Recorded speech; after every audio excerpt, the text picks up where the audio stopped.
ये जो वर्षा पाग लगी रही संध्या बेले पार्टीटा खोजुची कौन गोटे चटपटा आइटम केमिति कौन टी पार्टीटा गोटे भल लगे से मन तादेह पुणी धनिया पत्र तादेह कंचा लंका तादेह पुणी लेंबू चुपुड़ा होती बढ़िया लगुच ना। चलतु जीवा मो रोसई घर को। नमस्कार फ्रेंड्स, मु माना प्रकाश आपण मानू स्वागत करुच्ची मो रोसई घर को। चलतु आज करवा कॉर्न रे आमर स्वीट कॉर्न रे चिल्ली। आम गोटे चिल्ली स्वीट कॉर्न करवा जोटा कि बहुत चटपटा से जगह गोटे किसी नहीं पानी पानी फुटिले तादेह किसी लुण पकेबा। मुझे क्लिपटा नाक भूली जाइए अल्प किसी लुण पकईकि आम कॉर्न गुड़ाक तादेह पकई देकर 2 मिनिट फुटवाक आम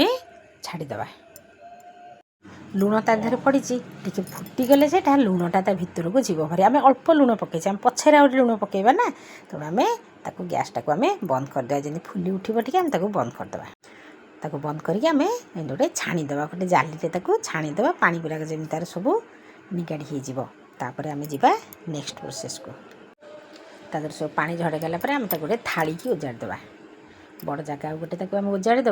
उजाड़ देकी तादेह मु 4 चामच मैदा 4 चामच कॉर्नफ्लोर ताकू मु सब पकई देछि। तादेह पकईबा आम 4 चामच मैदा पकईबा 4 चामच कॉर्नफ्लोर पकईबा तादेह पकईबा आम आवश्यक अनुसार लुण पकईबा किछि लंका गुंड से आम पकईबा हाफ चामच गोलमरीच ताकू आम भल कि गोलैदबा पूरा ताकू भलसे आम मिसईदबा जमी कॉर्नफ्लोर और मैदा स्वीट कॉर्न सांगे सब भलसे मिसीज। देखो केते सब बढ़िया भाव में आम मिसईदबा मिसई सारापर पुणी थे आम से जाली की छणारे ओजाड़ीदे सुखिलार आम चलारे ओजाड़िकी एमती बड़ जाली आम चलईदे चलईले जो एक्सट्रा मैदा और कॉर्नफ्लोर सब तादेह थी सी सब तादेह सब झड़ीज ना से रही आमर तेल सब रही पड़ज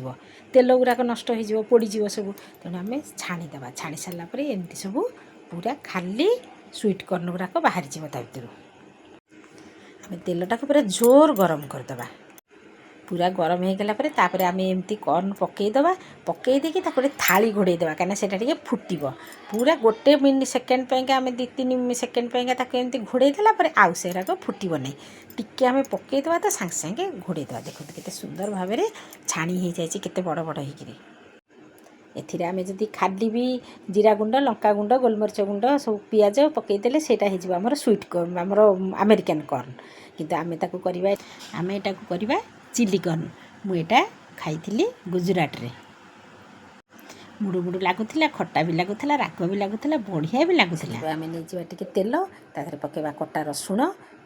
भाजी हो गला तादेह पकईबा अदा अदा टे भाजी हो गला आम गुंड गुंड कर छोट छोट कर पियाज पकईदे पियाज को आम टे भाजीदे अल्प तेल गुरा सब आम करवा अल्प तेल कर पकईदे आम टमाटो सॉस चिली सॉस लंका गुंड टे सोया सॉस आउ मेथी पत्र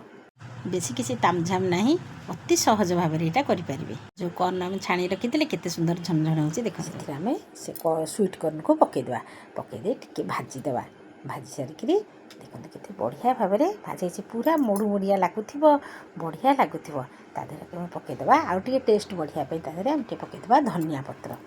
आपण मैंने मो भिडियोटी को कौट देखुं निश्चय मत कमेंट करके कहे आ मोर सब भिडियो आपन को केमिति लगे सेटा भी कहवाक मोर अनुरोध रहा आपण मानक एमती आपण मैंने थे स्वीट कॉर्न करूँ चिल्ली करी खातु संध्या बेले चटपटा आइटम ताकू करी खातु केते बढ़िया लगुच मत कमेंट करके कहतु आ सांग मान पाक सेयार करूँ ताकू आउ टे चटपटा करने से आम पकईदे टे धनिया पत्र ताकू गोटे प्लेट को आम सजाड़ीदे तादेह पकईदे आम किसी धनिया पत्र तादेह पकईदे किसी कंचा लंका आउ टे चुपुड़ीदे लेंबू हो गला आमर चिल्ली कॉर्न। Bye bye.